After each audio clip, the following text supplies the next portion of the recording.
Hi guys, good morning everybody. Online class में आप सभी का हार्दिक स्वागत है।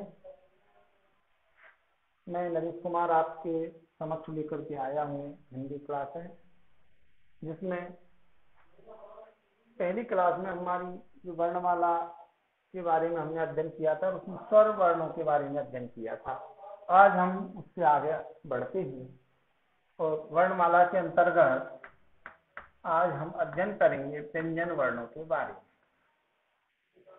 स्वर वर्णों के बारे में अध्ययन हम पूर्व कक्षा में कर चुके हैं। वर्णमाला में हमने दो प्रकार के वर्ण पढ़े थे, स्वर वर्ण और व्यंजन वर्ण। स्वर वर्ण हम पढ़ चुके हैं, अब हम पढ़ते हैं व्यंजन वर्ण।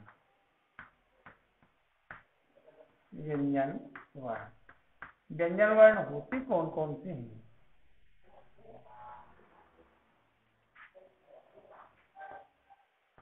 का, खा, गा, घा, उणा, चा, छा, जा, झा, ञा, ता, था, दा, धा, या, ता, था, दा, धा, ना,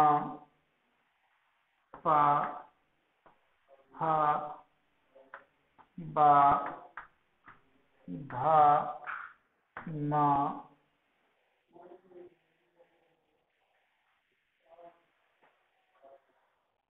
या, रा, ला, वा। ऊपर से साफ कर देता हूँ।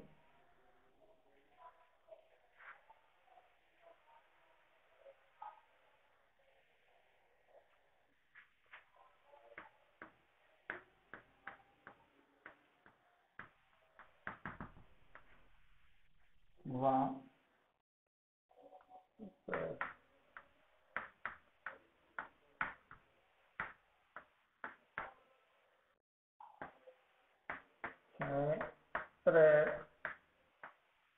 या और त्रे। इस प्रकार 5, 10, 15, 20, 25, 29 और 4, 33 लालिन वर्णों को साफ कर देते हैं।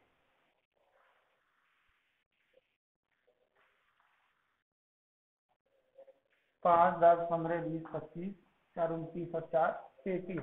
इस प्रकार कुल व्यंजन वर्णों की संख्या 33 होती है। इसमें जो ये 5 जो वर्ग होते हैं, कावर्ग, चावर्ग, तावर्ग, सावर्ग, पावर्ग, ये 5 वर्ग मिलकर के ये कहलाते हैं स्पर्श वर्ण। क्या कहलाते हैं? स्पर्श वर्ण।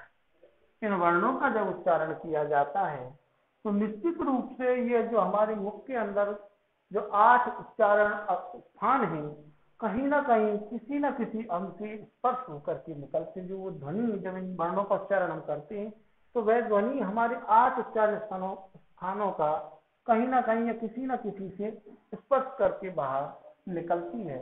इसलिए इन वर्णों को कहा जाता है स्पर्श वर्ण। याद रखने का एक तरीका, एक सूत्र भी दिया हुआ होता है, कु, सु, तु, तु, तु। ये सूत्र होता है, संस्कृत में दिया हुआ होता है। क का मतलब हो गया कावर्ग, च का मतलब हो गया चावर्ग, ट का मतलब हो गया टावर्ग, ट का मतलब हो गया तावर्ग, ट का मतलब हो गया पावर्ग। इस प्रकार एक वर्ग में 5 वर्ण होते। कावर्ग में का, खा, गा, घा, झा। चावर्ग में भी 5। इस प्रकार 500 वर्गों में 5 वर्ण होते हैं। तो का से लेकर के पा वर्ग तक टोटल स्पर्श वर्ण कहलाते हैं। इनकी संख्या होती है कुल मिलाकर के 25। क्योंकि 5 वर्ग है, कावर्ग, चावर्ग, तावर्ग, सावर्ग, पावर्ग, और एक वर्ग में कितने वर्ण हुए? 5। तो टोटल कितने हो गए? 25। इसके बाद हम देखते हैं व्यंजन वर्णों में या, र, ला, वा, ये 4 जो वर्ण हैं,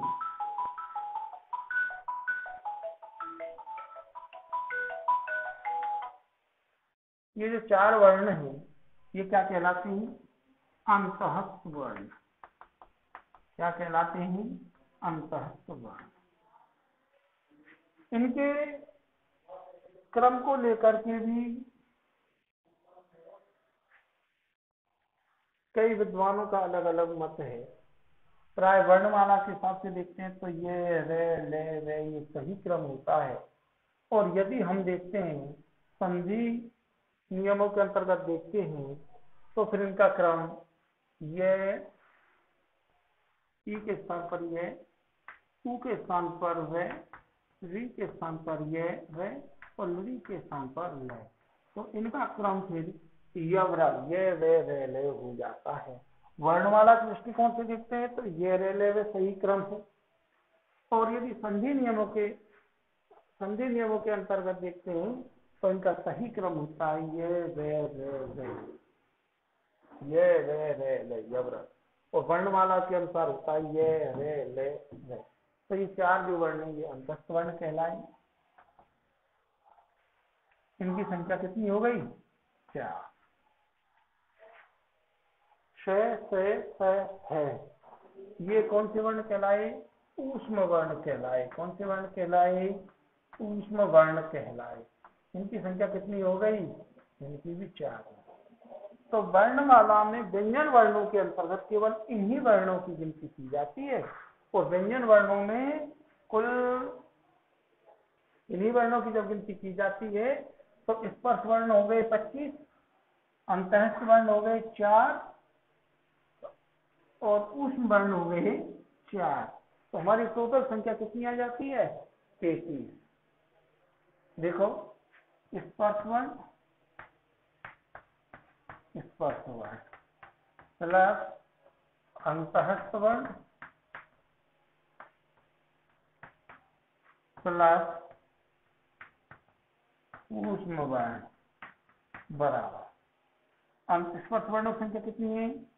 25 प्लस अंतःस्थ की 0.4 प्लस ऊष्म की 0.4 बराबर टोटल कितनी हो गई? 33। इस प्रकार कुल व्यंजन वर्णों की जो संख्या है, कुल व्यंजन वर्णों की जो संख्या है, कुल व्यंजन वर्णों की जो संख्या है वो कितनी होती है? 33। यदि आपसे सामान्य रूप से प्रश्न पूछ लिया जाता है कि हिंदी वर्णमाला में व्यंजनों की संख्या होती है 33, और यदि आपसे प्रश्न पूछ लिया जाता है कि हिंदी वर्णमाला में कुल वर्णों की संख्या होती है, हिंदी वर्णमाला में कुल वर्णों की संख्या कितनी होगी? 11 स्वर प्लस 33 व्यंजन बराबर 44। कितनी होगी? 44। इस प्रकार स्वरों की संख्या 11 हुई, व्यंजनों की संख्या 33 हुई।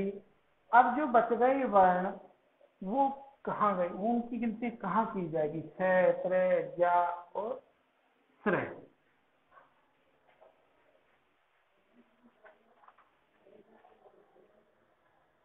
ये जो शेष रहे जो 4 वर्ण हैं, जिसका अंग और ए के बारे में हमने अंतर और सब के बारे में पढ़ा था ना कि अयोग वर्ण कहलाते हैं, इनका योग किसी के साथ भी नहीं होता है।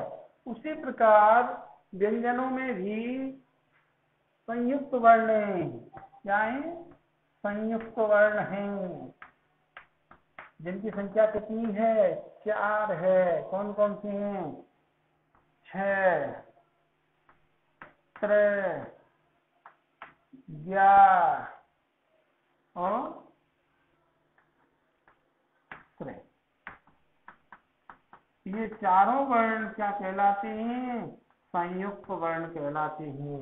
यदि प्रश्न आपसे पूछ लिया जाए संयुक्त वर्णों सहित तो हिंदी वर्णमाला में कुल वर्णों की संख्या होती है तो 44 तो हमारी होती है स्वर और व्यंजन मिलकर के सामान्य रूप से। यदि हम क्या जोड़ दें, संयुक्त वर्णों को और जोड़ दें तो कितनी हो जाएगी, 48। इसमें भी फिर एक भ्रांति है, कुछ विद्वान इस तरह को स्वीकार हिंदी में करते हैं और कुछ स्वीकार नहीं भी करते हैं, तो ये ऑप्शन पर डिपेंड करेगा। कुछ विद्वान इस तरह को संस्कृत में ही मानते हैं, हिंदी में नहीं मानते, कुछ विद्वान इसको हिंदी में भी मानते हैं। यदि इसको हिंदी में मानते हैं तो कुल वर्ण हो गए 48 और यदि इसको हिंदी में नहीं मानते हैं तो 44 हो जाते। इस प्रकार हिंदी वर्णमाला में वर्णों की संख्या निश्चित होती है। अब हमसे किसी भी प्रकार का कोई प्रश्न पूछ लिया जाए तो हम निश्चित रूप से उसका जवाब दे सकते हैं।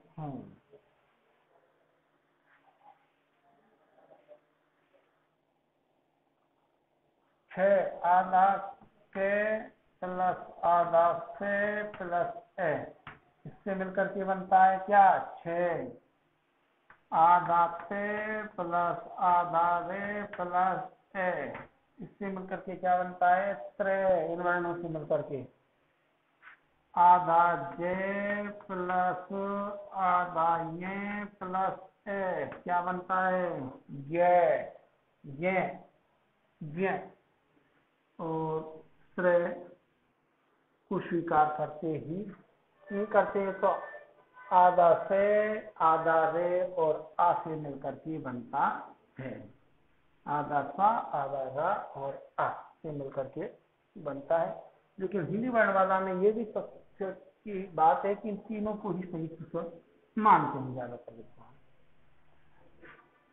तो बोर्ड की क्लास में भी जो माध्यमिक शिक्षा बोर्ड की जो व्याकरण की जो पुस्तक दे रखी उसमें भी तीन दे रखी, तो कैसे ए तेरे ए जय ए, तो ये इन वर्णों से मिलकर के बनते हैं, तभी तो इनको संयुक्त वर्ण कहा जाता है, तभी तो इनको संयुक्त वर्ण कहा जाता है। अब आधा के पूरा से भी लिख सकते हैं इसको, आधा पे पूरा रा भी लिख सकते हैं इसको, आधा जा पूरा यहाँ भी इसको लिख सकते हैं, क्योंकि यहाँ पे हमने छोटा यानी स्वर को अलग कर दिया है। क्या कर दिया है, यहाँ पे हमने स्वर को अलग कर दिया है। ठीक है,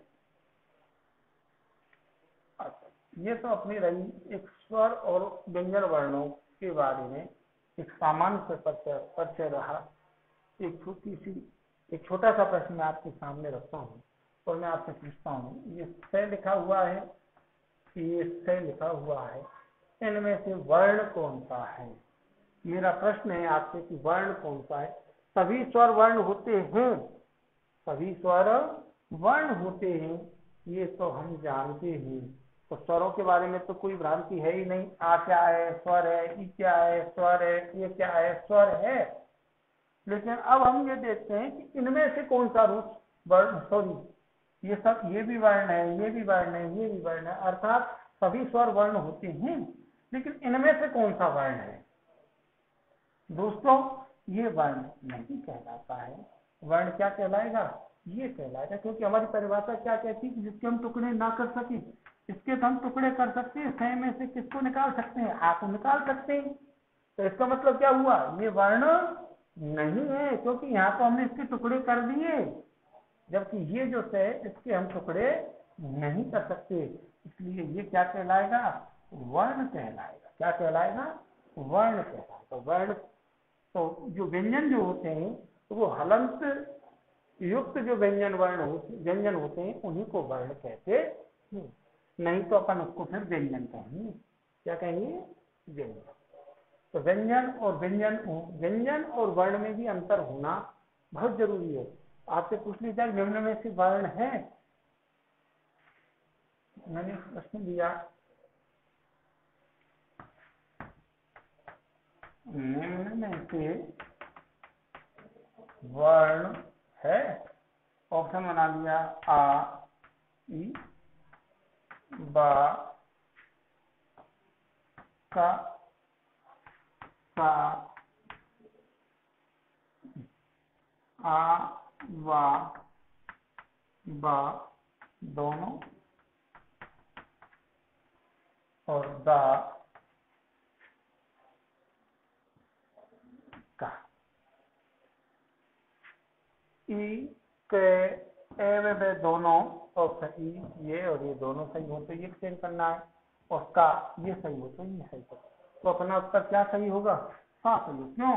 ईश्वर है, सभी स्वर वर्ण होते हैं। कै एकाच ध्वनि है, इसके हम टुकड़े नहीं कर सकते, इसलिए ये भी क्या कहलाएगी?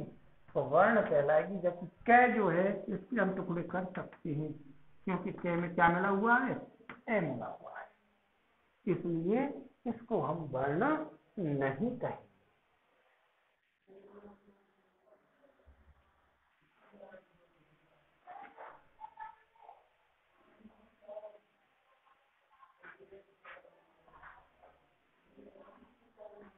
ओके दोस्तों, थैंक यू।